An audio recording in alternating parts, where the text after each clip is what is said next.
instance, for the longest time didn't like the hibiscus flower, is that the name? And whenever I'd see a hibiscus flower, I'd say, this is irritating. So, no matter how pretty the flower was, I said, I don't like this shape, I don't like this color. Well, my perception, my idea in my head changed after some while. So when I started seeing hibiscus, I started thinking it's a good flower, it's nice, it's pretty, it's easy to draw also. And perhaps I started disliking it because it was, to me, a flower that you used to draw in your science class. So it was, to me, an academic flower, Then until the point that I started perceiving it as a real flower, as a flower with a character, which is not just a diagram to draw, but it was a flower, it was a being. So here, when we see the world, we see it through. Seeing doesn't just mean seeing through eyes. We read the world. Actually, the real world is reading the world. We read the world through our various senses. The eyes read in terms of visual phenomena. The ears read in terms of auditory phenomena. You can hear a motorbike in the background, and you're reading. It's gone from here to there. And also, I have this notebook in my hand, so my hands are reading the texture. I could close my eyes and I could feel, okay, here's a spiral, here's a rather large notebook, or I could read this. I could read this pen that I have in my hands, the sound of it, the texture of it, the length of it, all these things. When I open my eyes, I can read its color. It's a fantastic color of orange. And this is how we perceive the world.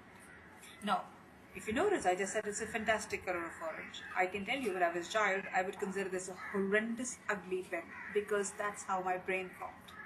This is what we call a belief system. The brain that we have here, the sponge that we have inside the skull, is a repository of our beliefs, of our notions, of the things that we've learned from various people.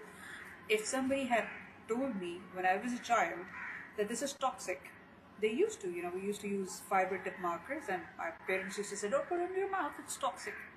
So you would develop, perhaps, it's assumed, a negative notion about this thing. It's dangerous. And it takes some time to get rid of this idea. So point one, we perceive the world in terms of what's in here. And it's not easy to get out of what's here, Why would we need to get out of what's here is because this pen, it is a pen. It's a neutral pen.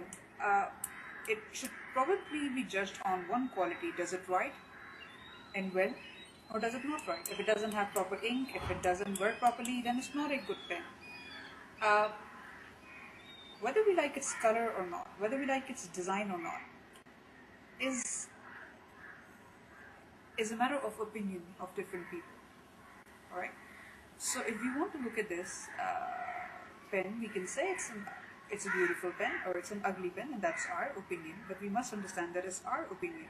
Let's say a friend wants to buy this pen, and they're saying, I want to buy this pen, but you say, you know what, you shouldn't get this pen, it's ugly.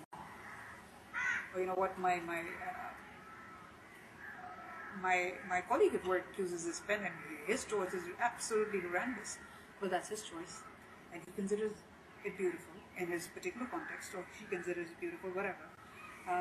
That's a matter of their opinion. So sometimes we are holding opinions about other people because we have different opinions, and we're fighting with them, and probably there's no need for this conflict.